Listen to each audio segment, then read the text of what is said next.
श्री स्वामी समर्थ. कसे आहेत सगळे? आज माझ्या ना व्हॉट्सअपवरती माहीत नाही मला भावंडांचा दिवस असा आला होता. कारण बरोबर आहे, मला पण थोडं कधीतरी वाटायचं. कारण मदर्स डे आहे, फादर्स डे आहे, चॉकलेट डे आहे, भरपूर काय काय काय काय डे आहेत. तर तो आज मला दिसला भावंडांचा दिवस. तर म्हणलं चला तुमच्याबरोबर भावंडांविषयी बोलावं. थोडंसं लिहून घेतलं आहे, थोडंसं व्हॉट्सअपवर आलेलं. आपण ज्याच्यावर प्रेम करतो कधीकधी त्याचा तिरस्कार करतो, त्यांच्याशी भांडतो, सर्वात मौल्यवान आठवणी शेअर करतो, त्यांच्याशी स्पर्धा करतो आणि सर्वात महत्त्वाचं म्हणजे आपण त्यांच्याशिवाय जगू शकत नाही असे आपल्या आयुष्यातील सर्वात महत्त्वाचे सदस्य म्हणजे आपली भावंडं. ते आपल्या जीवनाचा एक महत्त्वाचा भाग आहे आणि आपण नेहमीच सगळ्या गोष्टी त्यांच्याबरोबर शेअर करत असतो. आपले आईवडील त्यांच्या व्यतिरिक्त आपण त्यांच्याशी सगळं काही म्हणजे बोलू शकतो बघा.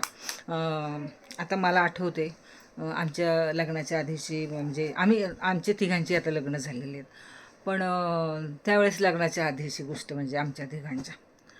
तर माझ्या पाठचा जो एक भाऊ आहे, म्हणजे आमची भांडणं कशी म्हणजे अशी गमतीशीर भांडणं, अशी नाही की आता भांडलाय बघून 2 दिवस बोलायचं, हे अजिबात नाही आहे.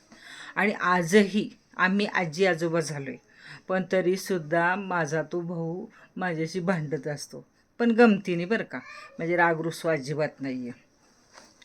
आणि मजा यायची पण त्यावेळी ते लहानपणीची. म्हणजे बघा त्यावेळेला आपण चहा, खारी, बटर हे असं काय काय काय काय खात होतो. आणि आमची भांडणं कशाने व्हायची माहिती का? मलईवरून. त्यावेळेला बघा मलई घरचं दूध असायचं आणि इतकं भारी असायचं ना. मग काय करायचं, आमचा तो भाऊ आहे ना, आई ती मलई सासवायची आणि लोणी वगैरे काढायची.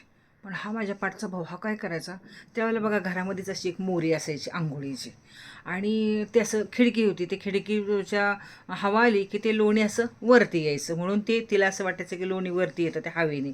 मग ती तिथं ठेवायची आणि नेहमी म्हणायचे, अगो मी तिथं ठेवते ना पण ते लोणीच गायब होतं. आता हे मला माहिती होतं की माझा भाऊ तर ते लोणी चोरून खात असतो. मग एक दिवशी मी सांगितलं, मला अगं एक बोका येतो ते लोणी खातो, तुला बघायचे का? मग काय, मग आमच्या भावाला आईने केली बडबड. मला मजा आली पण त्यावेळेला. आणि दुसरा किस्सा म्हणजे कसं आहे ना, आमची भांडणं अजून मलईवरून व्हायची बघा. म्हणजे ते बघा चहा आणि मलई इतकी भारी लागते बघा. आता ते काय म्हणतात ना बासुंदी चहा, चहात मलई टाका आणि ती नुसतं अशी फेटा आणि त्याच्यात चहा होता, एक नंबर ते चहा लागतो.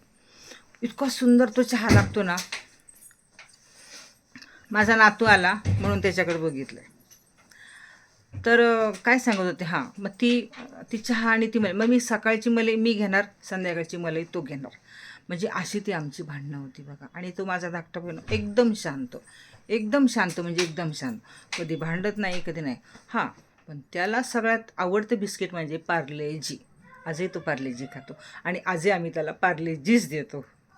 म्हणजे आज तो भावंडांचा दिवस आठवला आणि मला माझ्या भावंडांची आठवण आली लहानपणीची. तर खूप छान वाटलं तुमच्याशी शेअर करावं म्हटलं. आणि कसं वाटलं, तुम्ही पण तुमच्या भावंडांबरोबर भांडता का नाही ते पण मला सांगा. श्री स्वामी समर्थ.